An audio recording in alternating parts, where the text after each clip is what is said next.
Halo, assalamualaikum warahmatullahi wabarakatuh. Selamat datang kembali di channelnya Pekerja Migran Indonesia. Kali ini kita akan membahas sebuah kasus tragedi di negeri beton ini, dan juga ada beberapa informasi yang wajib kawan ketahui, dan tentu ini tetap mengenai CU19 atau kondisi di negara beton ini. Oke, kawan-kawan masih ingat 11 hari yang lalu channel ini membahas sebuah tragedi seorang mbah umur 8 tahun ya, di yang mati sana, kemudian dipak sama si upaya. Nah, di situ kawan-kawan mungkin ada yang ada komentar juga ya, di mana ini sebenarnya ada kejadian udah lama, jadi 2 hari yang lalu atau 3 hari yang lalu, tapi aku lambat membuatnya. Di situ ya, sebenarnya inti dari pembahasan kasus itu bukan pada berapa lama sih kejadiannya, tapi lebih kepada informasi itu jadikan pelajaran kita untuk lebih berhati-hati. Itu terpenting banget. Nah, itu yang paling penting loh ya. Sama seperti kasus ini ya, walaupun kejadian 2 hari yang lalu ataupun hari Jumat, jadi kemarin, ini sebenarnya yang paling utama ada dari kejadian itu apa sih yang bisa diambil pelajaran untuk kita semuanya, termasuk lebih berhati-hati ketika kita berjalan di luar sana ataupun menunggu lampu hijau ya. Ini harus kawan-kawan ingat. Nah, pada kejadian 10 hari yang lalu ini, di situ kan udah aku jelaskan bahwa pasti nanti ada kejadian yang sama, karena biasanya ya kita melihat tahun-tahun kemarin ya, menjelang penutup tahun, awal tahun, kemudian ini hari raya orang sini, ini pasti juga ada kejadian. Nah, setahun yang lalu ini juga ada kawan kita yang ngelap, kemudian ngelap jendela ya, kemudian gitu ya. Jadi itu adalah sebuah tragedi, dan yuk sama-sama saling mengingatkan untuk lebih berhati buat kawan-kawan semuanya. Dan kali ini memang ada kejadian yang sama ya.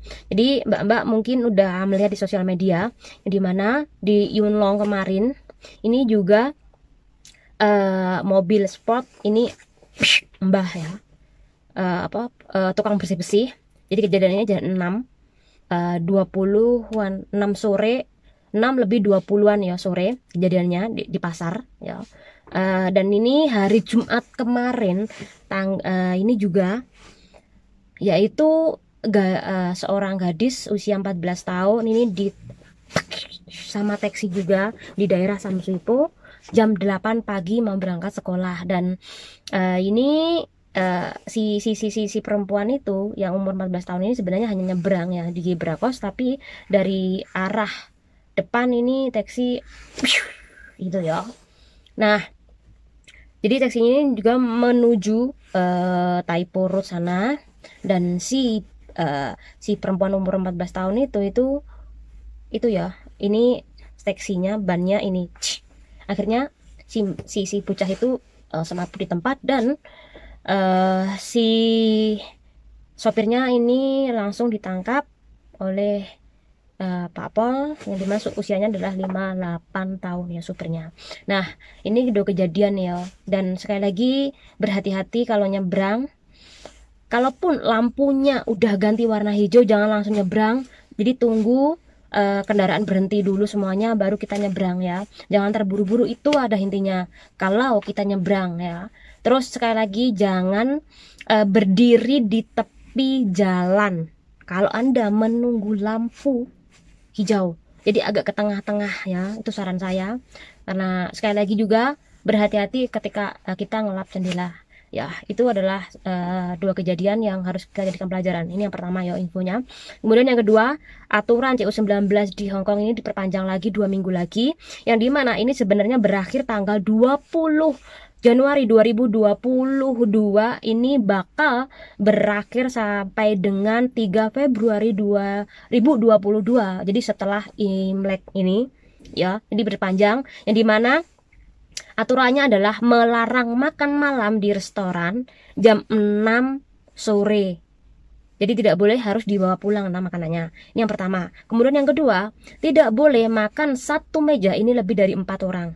Ya. Kemudian ini udah yang udah diva ini boleh 4 orang. Tapi yang udah yang belum diva ini hanya 2 orang saja. Jadi mbak-mbak kalau masuk di dalam restoran ini dipastikan biasanya 2 orang. Kecuali kalau 4 orang berarti si petugas ini atau si tukang melayani itu pasti menanyakan udah va apa belum itu ya.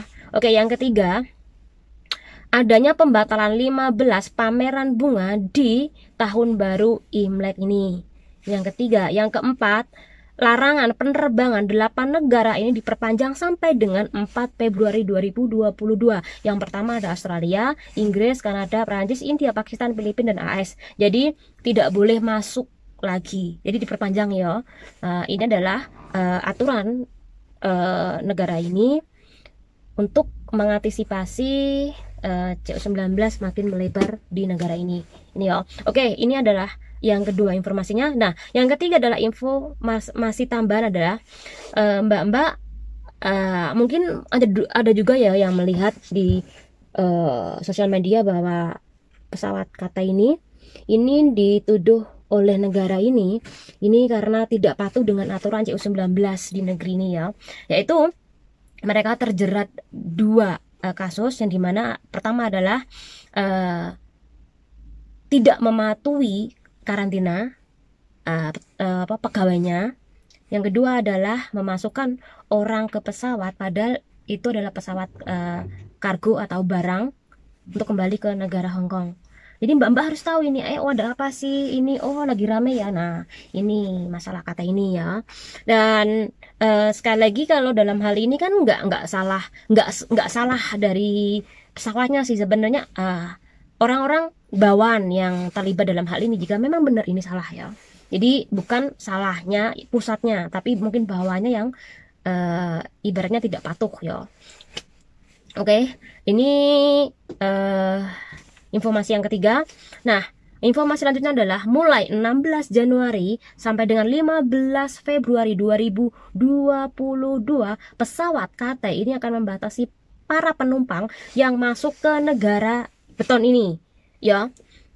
Dan ini dikhususkan juga bagi yang tidak berisiko tinggi pun ini tetap dibatasi. Jadi kalau di Indonesia ini kan dianggap masih bisa masuk kan. Nah, ini masih bisa masuk tetapi adanya pembatasan penumpang. Jadi wajar saja kalau Kata ini nanti bakal jarang beroperasi ke depannya. Jadi sekali lagi buat mbak-mbak, kalau memang masuk ke Hong Kong ini kok lama banget turun visanya, berarti Anda harus tahu bahwa negara ini sedang memberlakukan beberapa larangan dan mengurangi mudik lalu lintas pesawat. Nah, ini adalah beberapa informasi, semoga bermanfaat buat kawan-kawan semuanya. Channel ini undur diri. Wassalamualaikum warahmatullahi wabarakatuh.